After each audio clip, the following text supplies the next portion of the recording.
Welcome to Kami Sigma.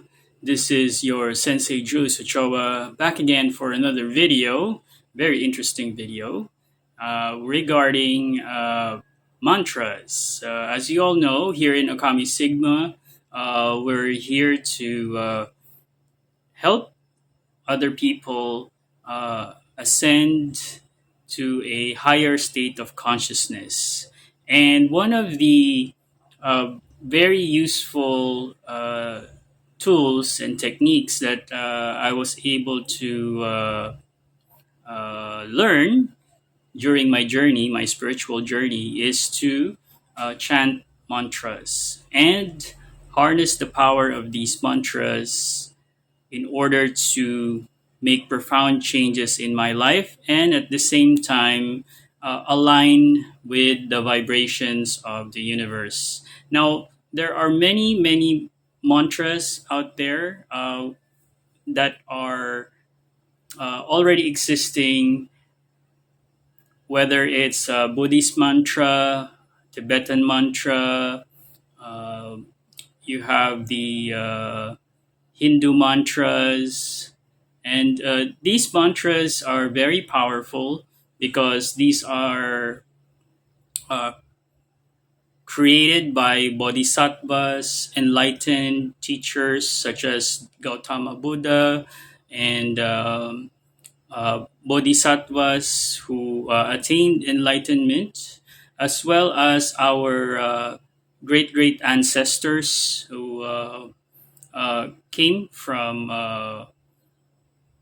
the different their diff who came from a different part of our universe. Now, these mantras are taught by sages and monks and those who have been uh, taught verbally in order to memorize these mantras. So the mantras are taught verbally, verbatim, not they were not transferred through books and uh, like the ordinary teachings.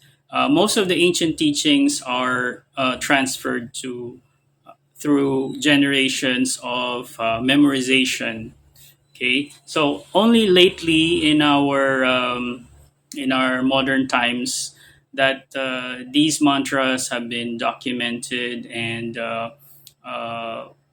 but not as not during the time of its transmission. So its transmission is mostly verbal, and then later on, uh, they decided to write it down in sacred scriptures or ancient texts. So this is how the mantra survived for uh, a very long time, and how it got to various generations.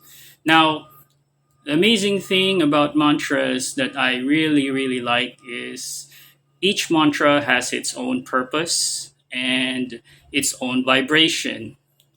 Now, so you have a wide selection of mantras that are being taught by sages and enlightened beings here on earth to help us during times of our troubles, to help us with our spiritual journey, and also to help us manifest good things in our lives. So the mantras are there in order for us to be able to gain some knowledge, wisdom, and be able to manifest good things in our world. Okay, so there's a very positive impact that these mantras uh, have done in our uh, lives, especially those who are transversing or in their spiritual journey. Okay, so I'll be tackling a lot of mantras that I've already been practicing, and I can tell you from my experience, it has impacted me positively, and it has changed a lot in terms of my mental state, my emotional state, and even my physical state. Okay, so it opened up, these mantras opened up new doors and new dimensions for me to be able to navigate my spiritual journey. And I hope it will help you too. Okay, so there's a lot of things to be learned and practice. And you can choose which one suits your spiritual journey best, because these mantras are available to assist the student or assist us humans in order to evolve uh, mentally, emotionally, and spiritually. Okay, so one of the things that I've noticed with ancient scriptures and mantras is that when you recite them through their root language, mostly Sanskrit, and either it's Chinese, Hindu, uh, and Sanskrit language. So their their syllables are very short, but they contain a lot of meaning. What does that mean? Which means back then communication was very direct and very concise. Unlike our communication right now, our verbal communication, it's very lengthy. Before you can send out a message, you have to speak a lot of words. Now, another thing that I noticed about mantras, which makes them very, very special, is the vibration. Okay, so you have to chant the mantras with, you have to learn to chant the mantras at their native language, because the vibration is, I can tell you, is very different. So there's a translation to English. However, the English language doesn't contain that original vibration when the mantra was created. So it's best to learn both. Know the meaning in English, and then at the same time, being able to practice and recite the mantras with the ancient language. Okay, most commonly Sanskrit.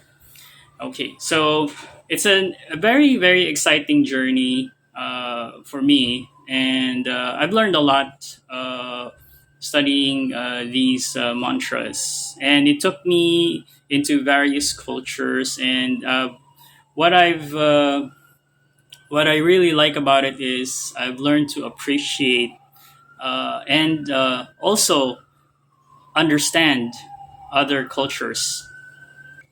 Aside from learning mantras, I would encourage everyone to also learn sutras. Now, sutras are like ancient recorded conversations, but it contains a lot of wisdom.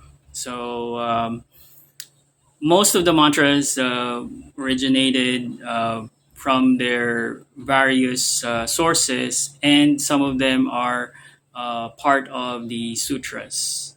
Now, the nice thing about the sutras is it contains a whole lot of ancient wisdom, and what you'll appreciate is when you recite it, it contains a lot of wisdom in a very short and concise construction of words and syllables. Now, that's a very, very thing that we need to learn right now. Well, most likely back in the day, speech and language was very, very direct.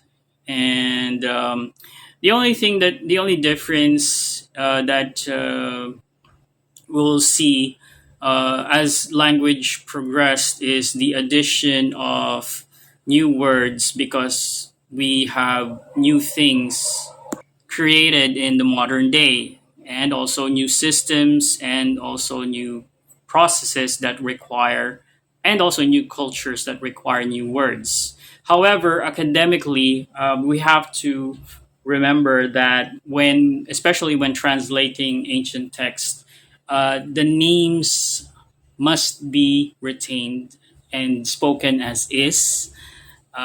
You cannot change the spelling of the names, and also if the word has no translation in English, it has to be spoken as is.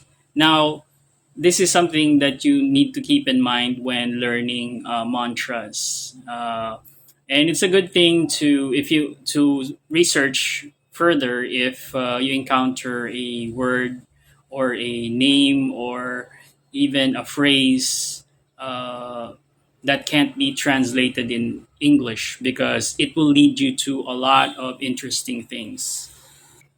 So that's my 10-minute take on learning about mantras. So now let's get on to the video and discuss our subject mantra for today.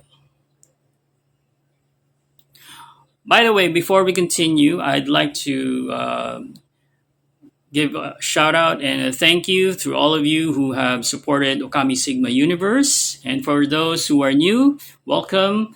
And feel free to like, share, subscribe, so that you, if you like the content, so that you can get uh, a lot of new information and learn some more about spirituality and mantras, vibration, and all of that. Okay. Our channel is not only just for spirituality, it's more of a holistic lifestyle channel. We got health, culture, manifestations, and all that. So there's a lot of great things in our page. So you can visit us at our Facebook, YouTube, Instagram, and of course, uh, you can also check our playlist for other very, very informative stuff and very, very important information that could help you live a positive life. Okay, so let's proceed to the video. Okay, on today's topic on mantras, we're going to discuss how to make offerings and recite a complete Quan Yin mantra. Okay, Quan Yin is the white robed Bodhisattva. Okay, and she's very popular because she was a princess of a kingdom who saved her people and the people of the enemies of her kingdom, which was ruled by her father, who was a tyrant. Now, it's a very interesting story. If you wanna research it, go ahead. If you ask me, it's a very endearing story. Now, and very inspirational as well. Now, it's a Goddess Kuan Yin is a Chinese Bodhisattva, and her purpose and mission in her life was to show humans compassion and mercy. Okay, how to practice compassion and practice mercy.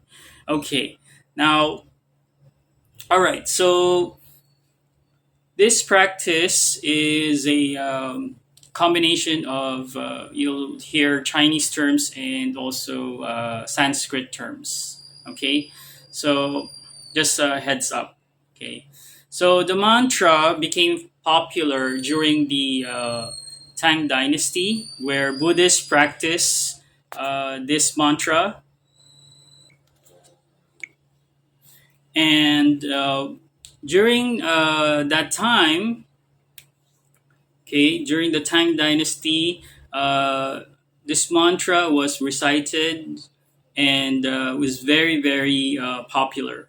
Okay, because of Goddess Kuan Yin's story, and it's being taught as a one of the basic teachings in Buddhist temples, and the process of doing the ritual like setting up the altar and how to be able to channel uh, Bodhisattva Quan Yin, okay, is taught through the temples. Okay, normally if you see Goddess Kuan Yin, I have an image of her.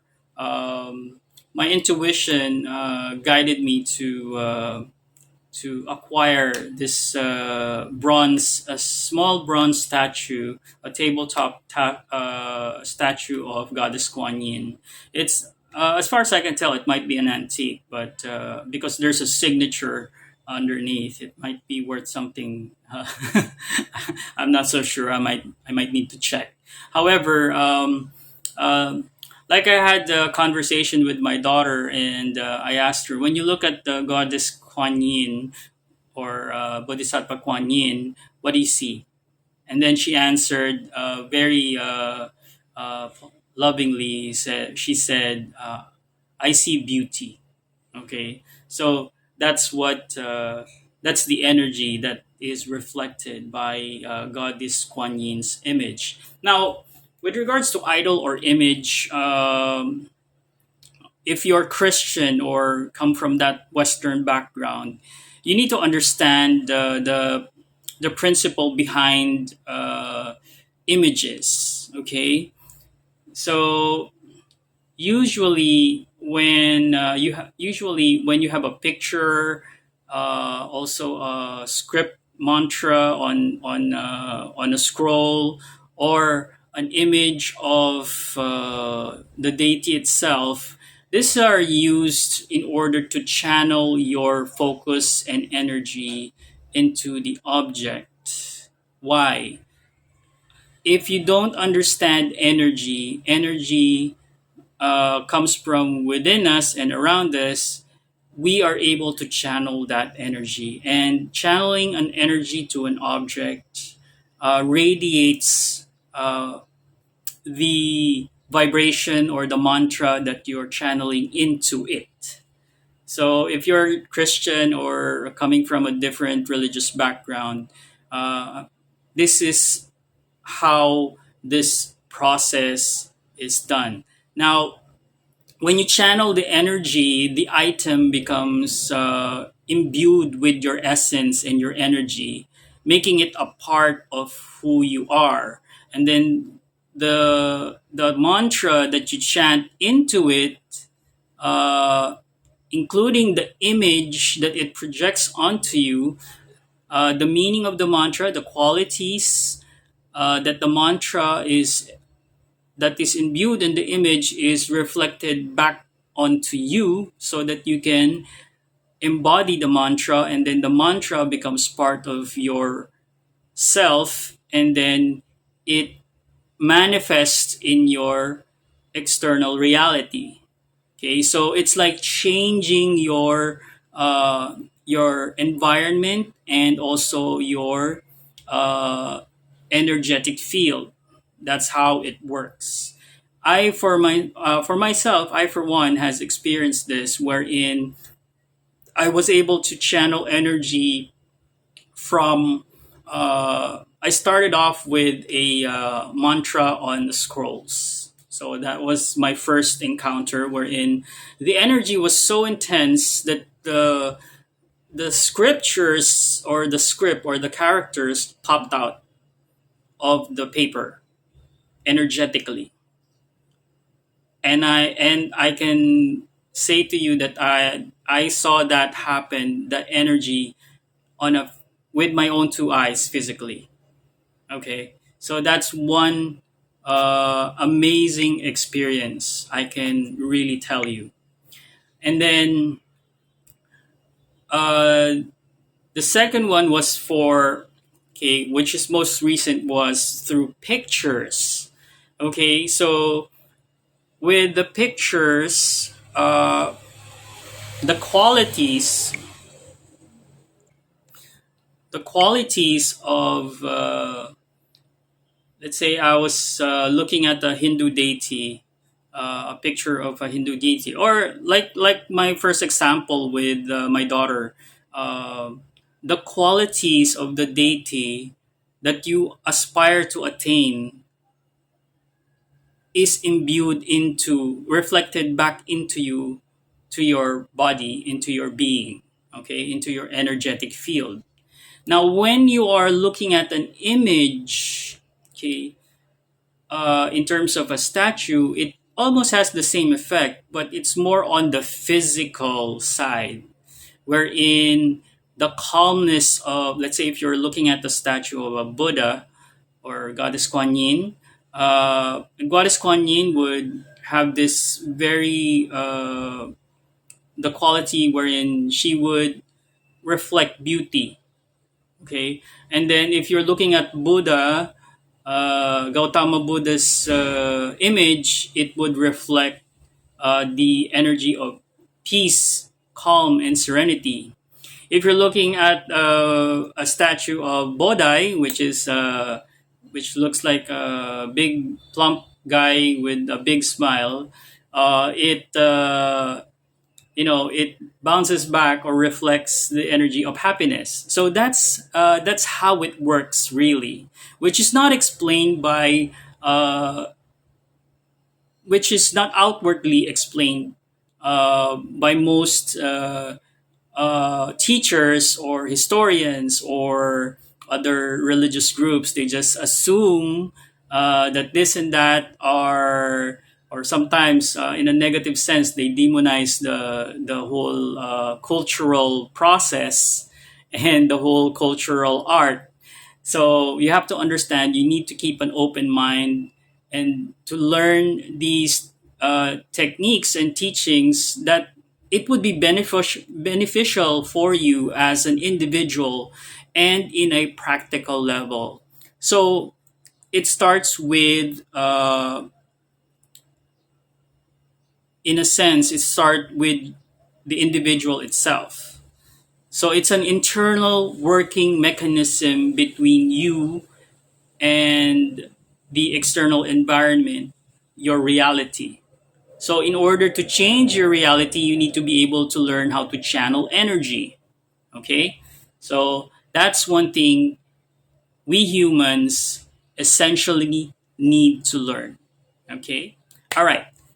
Okay. So, if you look at Goddess Kuan Yin, she's white robed. She has a very calm face, very pretty, very beautiful.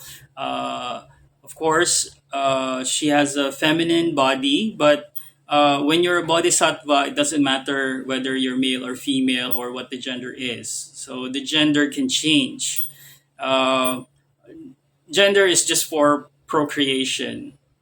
Okay, so when you're looking at enlightened beings, you may have an image of an enlightened male being looking much more feminine, or female looking more masculine. But it depends on the type of healing that you need. Okay, how the image would project onto you, and sometimes the bodhisattvas or sages or enlightened ones would come into your subconscious state or in your astral state and actually teach you from there. So if you're at that level, you're in a very, very advanced level of your practice, to the point wherein you've already connected uh, in a astronomical level with your practice. Anyway, okay. So going back to our topic. Okay, going back to our topic. Okay. So normally the mantra is chanted in front of an image or a statue of Bodhisattva Quan Yin. Um, you have to light up an incense. Okay, so I for one prefer to create my own incense so that I can uh, be able to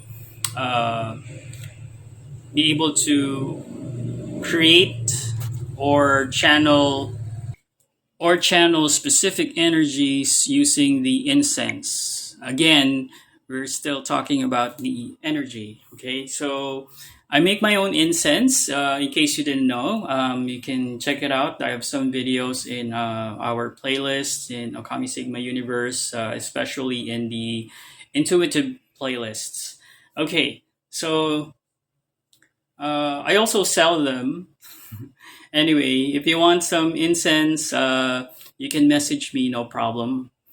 Okay. Anyway, so after lighting your incense, okay, um, bowing 3 times as a sign of reverence or respect. Okay, so that's the whole purpose of it. Okay, now 3 times is the number three is a very important number because 3 times is the least number of times that you can recite a mantra. Okay, and also it as a it also applies to some gestures. Okay, so it's for us who are very spiritual, it's called the power of three.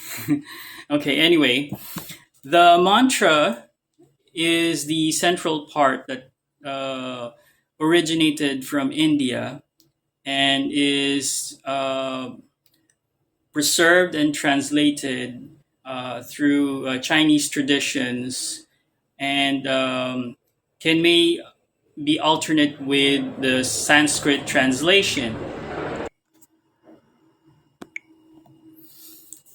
Okay, so it can be in Chinese or Sanskrit. Okay, so as you prefer to recite it. So the characters are meant to represent the sounds. Okay, so you might have some of you might have an image of the mantra itself on a scroll. That's okay. Some of you may have the image of Goddess Quan Yin. That's okay. You can use that in your practice. Okay.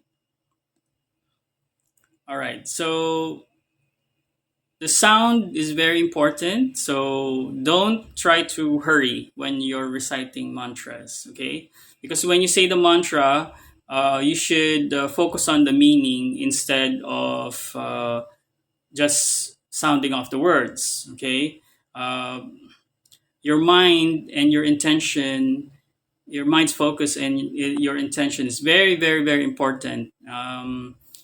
And also try to imbue the essence of each of the syllables. Okay, uh, like on my previous video, I've discussed the meaning of the mantra, so you can check out that video. Okay. Um, Now, with the Sanskrit mantra, the surrounding Chinese mantra has also an English translation. You can also recite it in English, but it's much more effective if you ask me to recite it in a native language. Why? Because of the vibratory alignment. Okay, when I speak of that, the English language doesn't have that. That is a particular quality that only the ancient language has. So the languages that we use on our modern day is not as high vibrational as the ancient language. Okay? So if you ask me, it's best to you can recite it in Chinese. Chinese still has uh, that vibration in it, but if you can and if you have the mantra in recite it in Sanskrit, much better. Okay, all right, because that's the original. Sanskrit is the original text wherein it was translated. The mantra was translated. Okay, so let's go through the each procedure. Okay, of the ritual. Now, ritual it doesn't mean anything like something dark or anything. Ritual just means a process. Okay, like any process, it's a step by step procedure. Okay, for you to follow.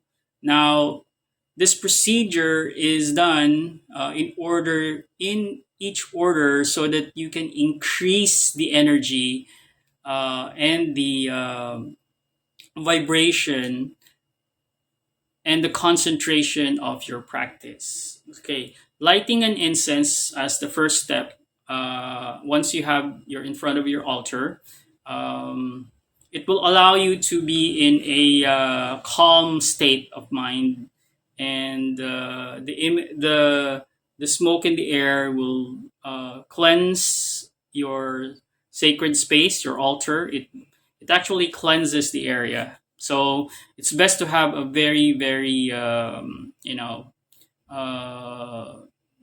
specific incense for this type of mantra prayer or mantra recitation. Okay, now, so once you light the incense, you have to bow 3 times, so to show respect and to honor your practice. Okay, so the initial salutation for Bodhisattva Quan Yin is to bow and say the mantra 3 times. Okay, so let's recite it in Chinese. Okay, Namo Dasi Dabe Jiuku Jiunan Guangda Lingan Guanxin Pusa. Okay, that's in Chinese. I'm gonna put it on screen so that you can see the mantra itself. It's a Chinese version. Now, in English, what does it mean? Okay, Namo Guanyin Bodhisattva, loving, compassionate, and powerful, delivering sentient beings from unhappiness and hardship. Okay, that's the English version. Okay.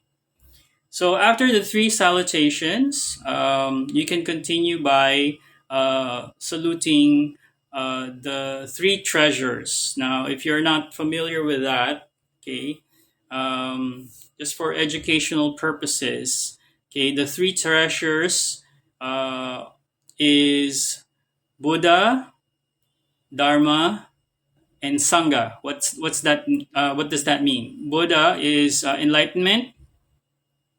Okay, the enlightened being.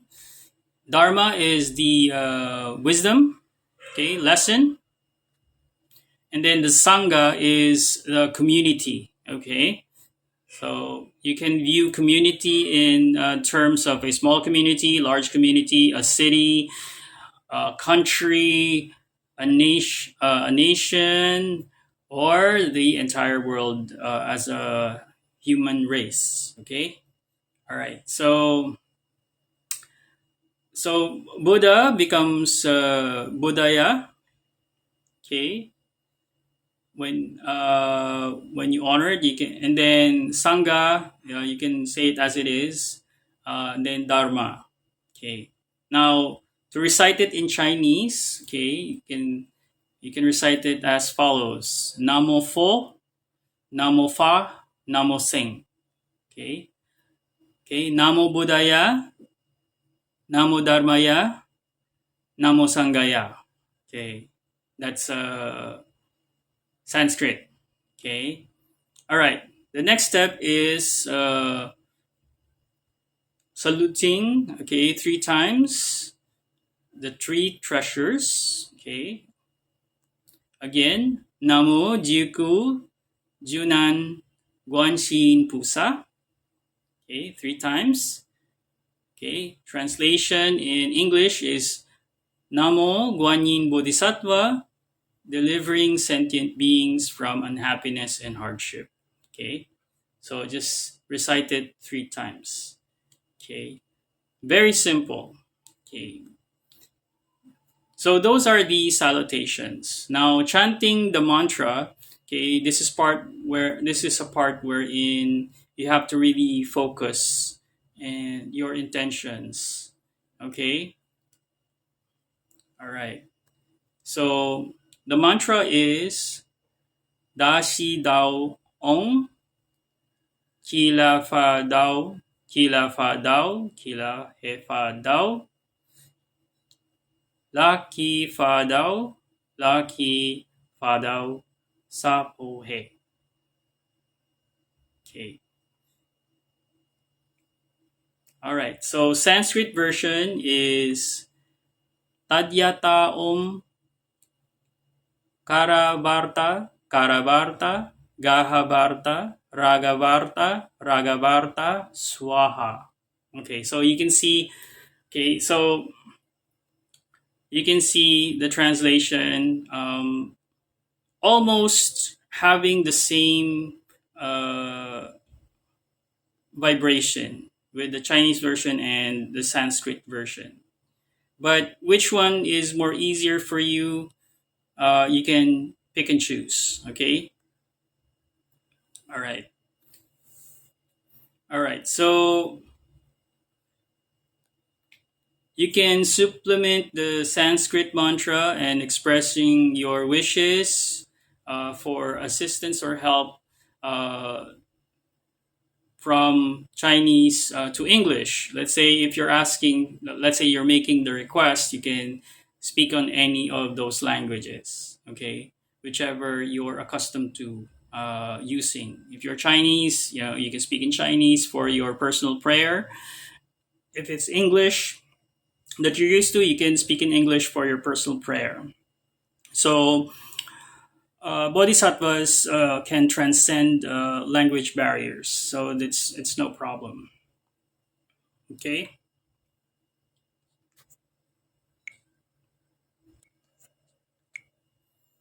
Okay, finally, we have two more steps. Okay, so to recite the mantra, Jian Lao Xian, Di Lao Xian, Ren Lai Nan, Nan Li Xian, Yi Qi Xia Yang Hua, Wei Xian. Okay, so that's the Chinese mantra. The English version is by powers of sky and earth, I implore with firm resolve all hardship, leave us behind, into dust they shall dissolve. Okay. All right. So our final mantra. Okay. I'll say it in Chinese. Okay. Namo mohe bore bo liomi. Namo maha prajana parmita. Okay, that's Chinese, and then the last one is Sanskrit. Sanskrit is Namo Maha Parjana Parmita. Okay, all right. So it's very simple mantra and prayer, very direct. No, it's not so elaborate. Now, as to how many times you would recite a mantra, okay, um, depends on you. The least is three times. Okay. And then the standard, let's say if you want to have a full on effect of the mantra, is 108 times. Okay. That's very auspicious number, 108. And then if depending on what you're praying for and how the gravity of your requests or the gravity of the concern or the suffering that you're encountering, you can recite it as much as you want. 1,000 times, every day, twice, recite it twice every day, once every day. Okay. So it's really up to you. Now, the whole idea is for liberation of the mind. Okay. Compassion, which is the main thing with the Bodhisattva, the energy of the Bodhisattva Quan Yin. And also, okay, having insights, okay, and care for nature. So primarily in Buddhist mantras and Buddhist teachings, it's trying to bring out the Buddha inside of you, or the enlightenment that is your original state. Okay, that's your original state of mind. That's your original state of being. In scientific terms, it's called homeostasis. Okay, so you're back to your original or normal state. So you're on a calm state. So the last mantra is, I just may add, which is honoring the concept of the insight into the nature of reality of the mind, in which is the foundation of Buddhism. Okay, so whichever type of Buddhism you're practicing, that's the uh, main foundation of the Buddhist teaching, which is liberation of the mind, and achieving insight, compassion, and finally alleviating yourself from any kind of suffering. Okay, so what is the result? Which is removing unhappiness and transcending your mind into wisdom, and the end, you will be in a state of bliss, happiness, calm, and peace. Okay, so that's what I have for you right now. I hope you learned a lot from this video about Bodhisattva Quan Yin. Okay. If you want to know more about this kind of spiritual practices, spiritual journey, and more information about cultivating your spirituality and divinity, feel free to check on more information. There are a lot of videos on our page, ôKAMI Sigma Universe. This is your teacher or sensei, Julius Ochoa. Thank you for watching.